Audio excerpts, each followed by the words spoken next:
जानते हैं यूपीपीसीएफ द्वारा डिजिटलाइजेशन के लिए एक सॉफ्टवेयर बनाया गया है जिसका नाम यूपीपीसीएफ ईआरपी है।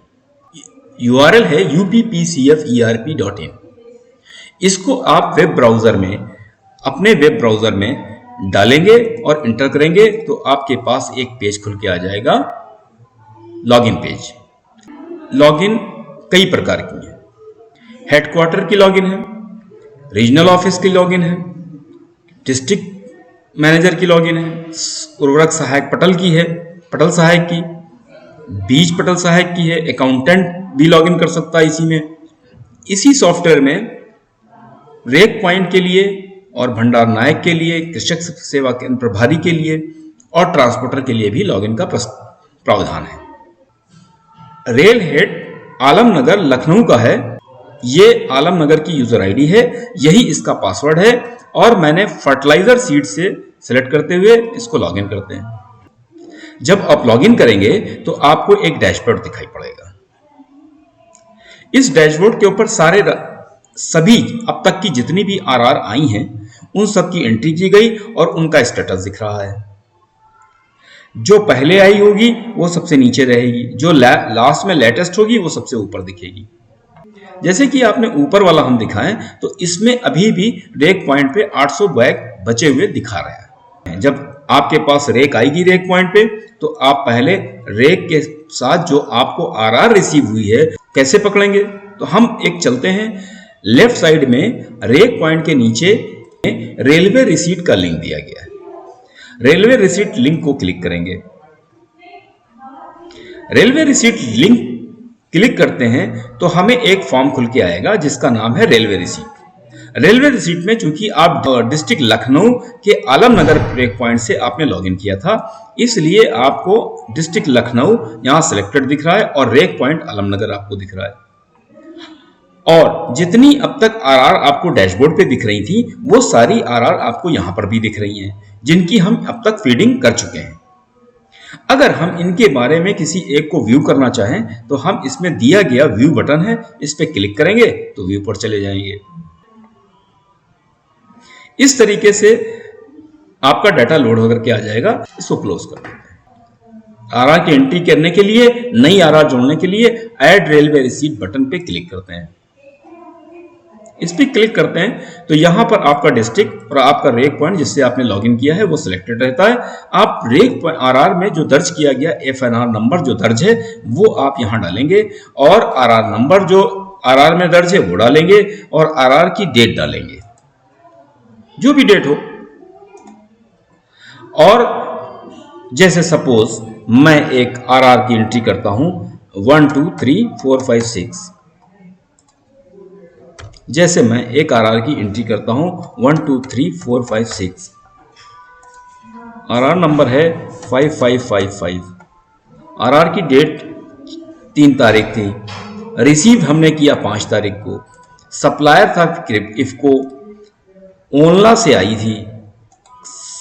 ट्रांसपोर्टर हमारा गुरविंदर है। यहां पे रिमार्क हमने डाल दिया रिसीव्ड।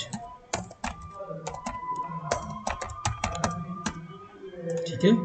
अब यहां पर हम प्रोडक्ट ऐड करेंगे। कौन सा प्रोडक्ट इस रेक में आया है, यहां पे सिलेक्ट कीजिए प्रोडक्ट। मान लीजिए डीएपी आया है।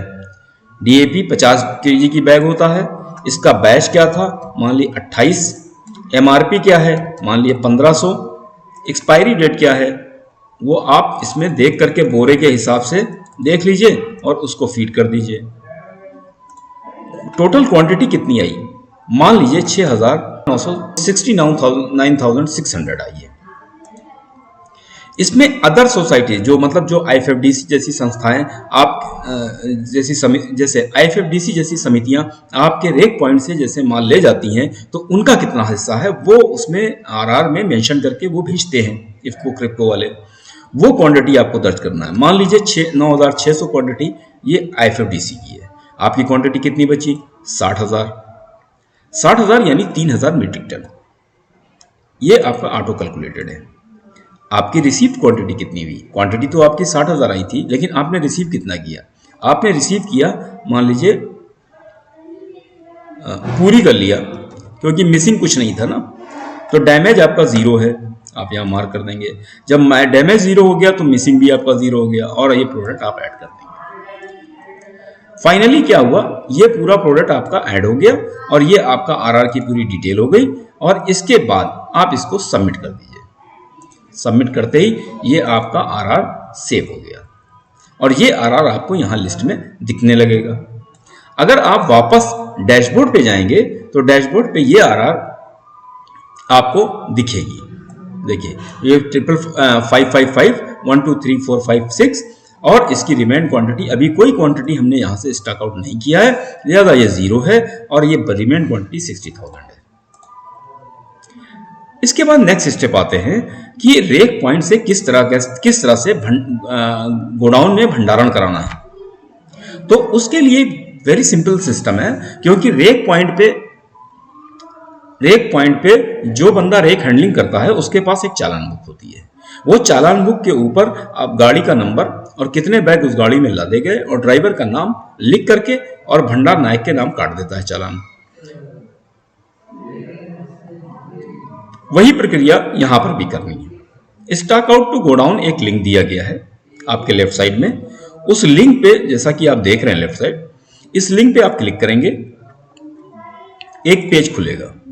इस पेज का नाम है rake point stock out to godown. इसमें आपका डिस्ट्रिक्ट और आलमनगर रेक पॉइंट सिलेक्टेड है। Add stock out to godown एक लिंक दिया गया है राइट में ऊपर, क्योंकि अब तक जितना स्टॉक आप रेक पॉइंट से हैंडल कर चुके हैं, स्टॉक आउट कर चुके हैं, वो सारा नीचे लिस्टेड होकर के आ रहा है। हमको अब स्टॉक, इस जो नई आरआर बनाई है, इस आरआर से हमें स्टॉक आउट गोडाउन करना है। हम इस add stock out to godown वाले बटन पे क्लिक करेंगे। इस पे जब क्लिक करते हैं तो एक पेज खुल के आता है, stock out to godown detail. इसमें हम डिस्ट्रिक्ट सिलेक्ट कर लिया, अपना जो रेक पॉइंट है वो सिलेक्ट कर लिया। इसमें जो एफएनआर नंबर जो हमने दर्ज किया था, मान लिया एफएनआर नंबर तो अब तक हमने बहुत सारी दर्ज किया, लेकिन वो सारी एफएनआर नंबर तो यहां नहीं आ रही हैं। यहां वो एफएनआर नंबर ही आएंगे, आरआर नंबर, जिनमें स्टॉक बचा हुआ है। जिनमें स्टॉक बचा नहीं है वो एफएनआर नंबर, आरआर नंबर यहां पर नहीं आएंगी। तो हमने अभी जो आरआर की एंट्री किया वो 1 2 3 4 5 6 और 555 की किया। हम इसको सिलेक्ट कर लेंगे। इसको जैसे ही सिलेक्ट करेंगे, इसकी अवेलेबल क्वांटिटी यहां दिख जाएगी। जैसे यहां दिख रहे हैं आप 60,000 बैग्स। अब क्या होता है, जो रेक पॉइंट हैंडलिंग करने के लिए जो बंदा गया है, वो चालान के ऊपर वो चालान काटता है। तो चालान की जो बुक नंबर है उसको यहां दर्ज करेगा।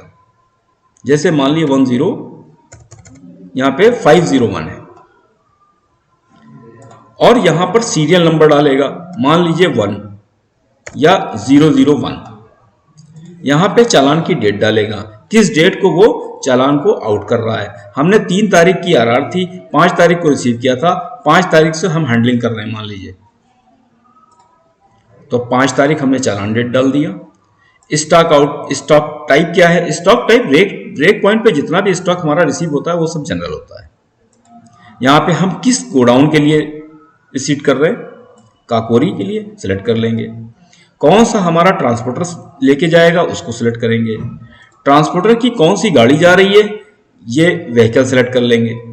हाँ, ये एक चीज और है, अगर ये व्हीकल यहां पर आपको नहीं दिख रही है, ऐसी कोई गाड़ी है जो इसमें लिस्ट में नहीं है, तो आप ये इसमें कैसे ऐड करेंगे। तो आप रेक पॉइंट जो हैंडल कर रहा है उसके पास इसका प्रावधान नहीं है, वो प्रावधान दिया गया है ट्रांसपोर्टर की लॉगिन में। तो जैसा कि हमने यहाँ गुरविंदर ट्रांसपोर्टर को सिलेक्ट किया है, तो अगर कोई गाड़ी इसकी यहाँ नहीं दिख रही है तो आप गुरविंदर के जो भी प्रतिनिधि वहां एक पॉइंट पे हो या ये ट्रांसपोर्टर खुद हो, तो इसको बोलिए कि वो अपनी लॉगिन से लॉगिन करे इसी एप्लीकेशन में और वहां से जाकर के वो उस व्हीकल को ऐड करे। हाँ, अगर आपको व्हीकल नंबर यहां नहीं दिखता है तो आप अपने ट्रांसपोर्टर से बोलिए, जिस ट्रांसपोर्टर को की गाड़ियां उसको ले जा रही हैं, जो हैंडलिंग कर रहा है, उससे कहिए कि वो अपनी लॉगिन से जाए और एप्लीकेशन में अपनी लॉगिन से व्हीकल को और ड्राइवर को ऐड करे। उसके बाद आपको यहां पर व्हीकल मिल जाएगी। आप सेलेक्ट कर लें वो व्हीकल, फिर आप ड्राइवर सेलेक्ट कर लें, जो ड्राइवर लेके जा रहा होगा माल। सप्लायर बाय डिफॉल्ट सेलेक्टेड है क्योंकि आपने आरआर एफएनआर जब सेलेक्ट किया तो वो पर्टिकुलर किसी सप्लायर की तरफ से ही आया था। अवेलेबल क्वांटिटी भी आपको दिख रही है एफएनआर नंबर की। और फिर आप एबी, कोई ई वे बिल जो आपके पास हो या सप्लायर द्वारा प्रदायकर्ता द्वारा दिया गया हो, जो कि आप प्रदायकर्ता का माल भेज रहे हैं, तो वो डाल दें। यहां पर ऐड प्रोडक्ट करें।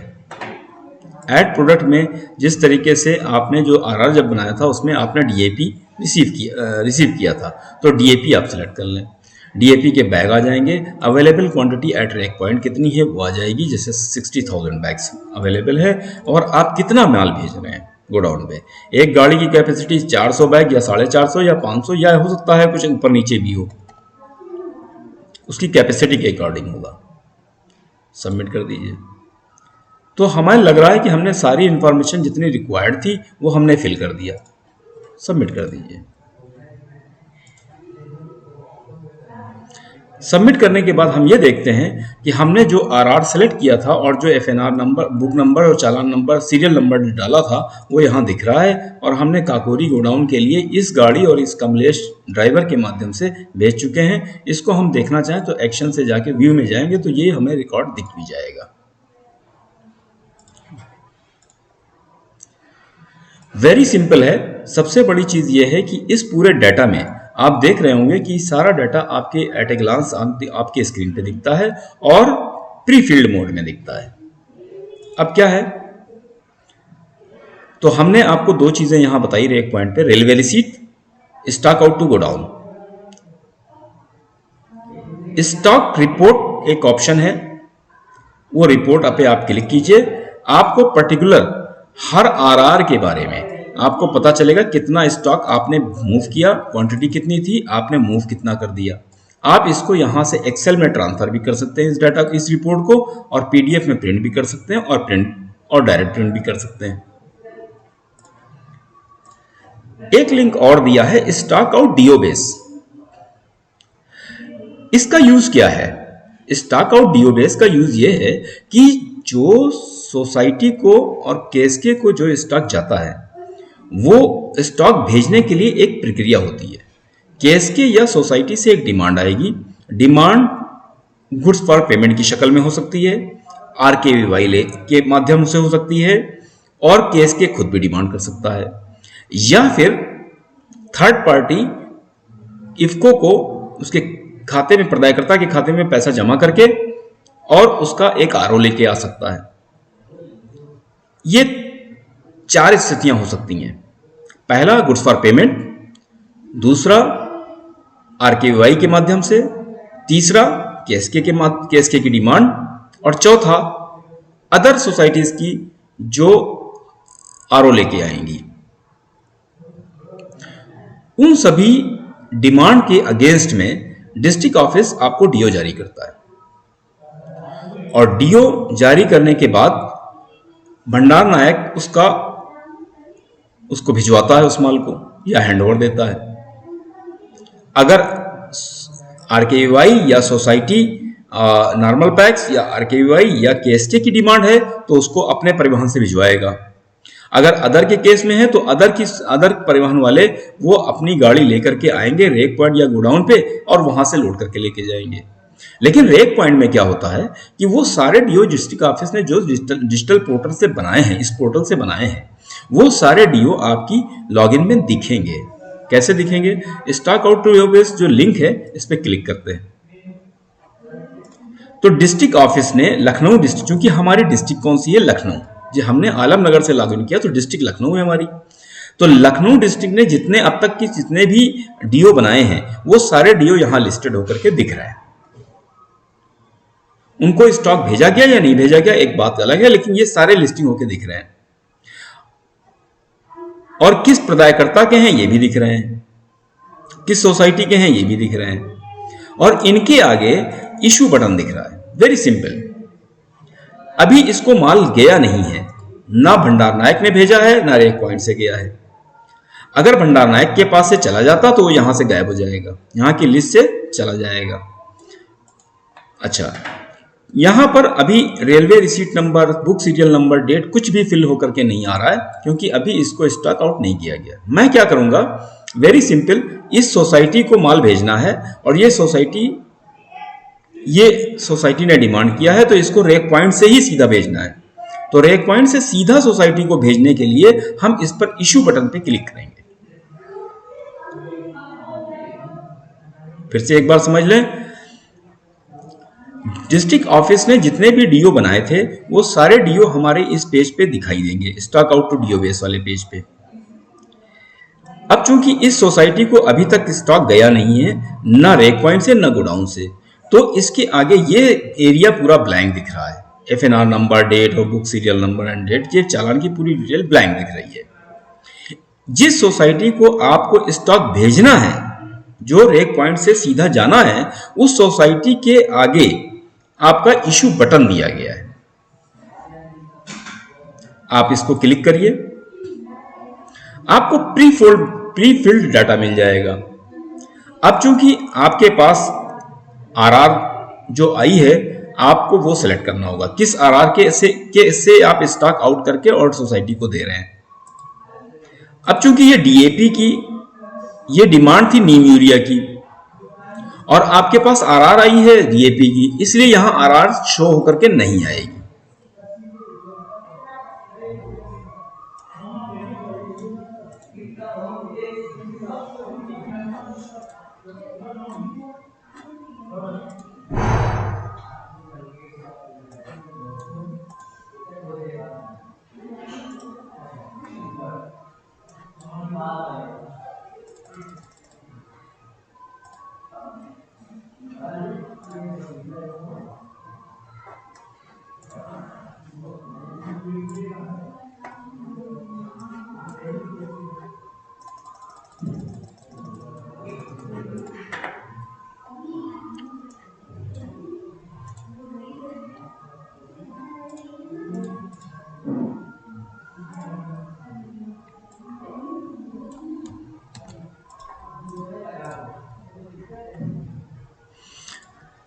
तो स्टॉक आउट डीओ बेस पे डिस्ट्रिक्ट ऑफिस के से ने जितने भी अब तक डीओ बनाए हैं और जिनको डीओ बेस स्टॉक जाना है, वो सारी सोसाइटीज और उनके सबके डीओ नंबर और उनके सबका सप्लायर, किस सप्लायर का स्टॉक जाना है, वो सारे यहाँ लिस्टेड है।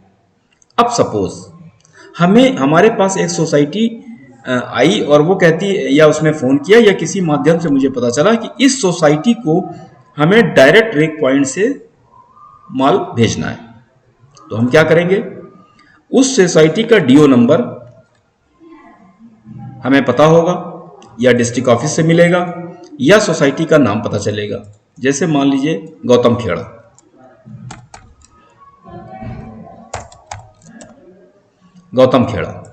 तो गौतम खेड़ा की 3 डिमांड है, तीनों डिमांड यहां दिख रहे हैं। अब उससे ये मालूम करना होगा आपको कि कौन सी डिस्पैच ऑर्डर के अगेंस्ट में भेजना है। तो मान लीजिए 567 के अगेंस्ट में हमको स्टॉक भेजना है, तो इसी स्टॉक डिस्पैच ऑर्डर के आगे एक इशू बटन दिया है। अभी तक स्टॉक भेजा नहीं किया है, तो इसलिए ये एरिया आपका ब्लैंक है। इसके आगे दिया गया इशू बटन, वो हम क्लिक करेंगे। क्लिक करते ही क्या है, हमें पास प्री फिल्ड डाटा आ जाएगा।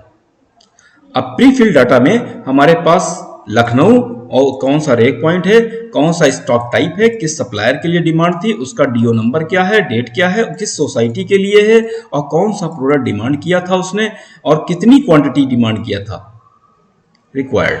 ये मेरे पास प्री फिल्ड होकर के आ गया। अब हम करेंगे क्या, जिस एफएनआर नंबर आरआर से हमें देना है स्टॉक, वो सिलेक्ट कर लेंगे। जैसे ही वो सिलेक्ट करेंगे, यहां पे बाकी एफएनआर नंबर नहीं आएंगे, जिनमें स्टॉक होगा वही यहां लिस्टेड होके आएंगे। ठीक है, तो ये हमारा आ गया। अब जैसे ही हमने ये एफएनआर नंबर सेलेक्ट किया, इस एफएनआर नंबर की अवेलेबल क्वांटिटी यहां पर आ गई। जैसा कि आप देख रहे होंगे, पहले मैंने इसी एफएनआर नंबर से गोडाउन में स्टॉक आउट किया था 400 बैग 60,000 बैग में से। तो देखिए अब यहां पर 400 बैग वो माइनस होकर के और 59,600 ये अवेलेबल इस क्वांटिटी बची है आरआर में। और इस सोसाइटी को चाहिए कितना है, 400 बैग। हम डिलीवर कितना करेंगे, 400 बैग। अब कौन सा ट्रांसपोर्टर लेके जा रहा है? गुरविंदर की व्हीकल क्या है? अगर व्हीकल यहाँ नहीं दिख रही है तो सेम प्रोसेस है, आप ट्रांसपोर्टर को बोलेंगे कि अपनी लॉगिन से जाए और व्हीकल को जोड़ेगा तो आपको यहाँ दिखाई देगी। आप यहाँ सिलेक्ट कर लीजिए। ड्राइवर जो लेके जा रहा है उसको सिलेक्ट कर लीजिए। ई वे बिल नंबर जो भी बना हुआ हो वो आप यहाँ पर डाल दें। चालान की जो बुक नंबर, जो चालान आप काट के दे रहे हैं मैनुअल पर्ची, उस पर्ची को आप काट के देंगे और उस पर भी दर्ज करेंगे व्हीकल गाड़ी नंबर और ड्राइवर का नाम और कितनी बोरी और कौन सा माल लेके जा रहा है, डीएपी ले जा रहा है या यूरिया, जो भी है वो दर्ज करेंगे। डीओ का नंबर भी डालेंगे। तो सेम चीज आप यहाँ बुक नंबर, उस चालान का बुक नंबर आप यहाँ डाल देंगे। जैसे मान लीजिए 101 और आपका 003, मान लीजिए 501 है, हमारा बुक नंबर है 501 और चालान सीरियल नंबर है 003 और चालान की डेट है हमारी 5 तारीख। 5 तारीख को हमने स्टॉक भेजा है तो 5 तारीख सिलेक्ट करेंगे। इसको सिलेक्ट करते हुए सबमिट कर देंगे। इस तरीके से आपने देखा कि हमने कौन सा डीओ नंबर था, ये नंबर डाला और ये सोसाइटी थी गौतम खेड़ा और गौतम खेड़ा को हमने स्टॉक आउट कर दिया, जो कि ये एफएनआर नंबर और इस डेट की आरआर थी और इसमें बुक नंबर सीरियल नंबर देते हुए हमने इस डेट को स्टॉक आउट कर दिया। इसको दोबारा व्यू करना चाहे तो आप व्यू पे जा सकते हैं, डाटा आप देख लीजिए कि इस एफएनआर नंबर से 2 हमने स्टॉक किए, एक स्टॉक आउट टू गोडाउन किया और एक stock out to rake point to DO base किया। अब हम डैशबोर्ड पे जाएंगे तो स्टॉक देख लेंगे। इस आरआर का स्टॉक कितना है? इस आरआर का डिलीवर्ड क्वांटिटी 800 है और इसमें से रिमेन क्वांटिटी 59,200 है। यही हमारा डाटा आप स्टॉक रिपोर्ट में भी देख सकते हैं और इसको प्रिंट करके आप डिस्ट्रिक्ट ऑफिस में भेज सकते हैं, डेली की डेली रिपोर्ट। ये आरआर थी, इसमें 60,000 बैग आए थे क्वांटिटी और 800 क्वांटिटी गोडाउन को मूव हो गई, गोडाउन को या समिति को कहीं भी वो मूव हो गई। मतलब अब रेक पॉइंट पे नहीं है, रेक पॉइंट पे इतना आया था, इसमें से इतना 800 मूव हो गया। इसको आप एक्सेल को प्रिंट करके भेज सकते, एक्सेल में कन्वर्ट करके या पीडीएफ में प्रिंट करके आप डिस्ट्रिक्ट ऑफिस को भेज सकते हैं। और यही सिस्टम आपके मोबाइल ऐप में भी चलेगा। अब मैं यहां से लॉग आउट कर जाता हूं। नेक्स्ट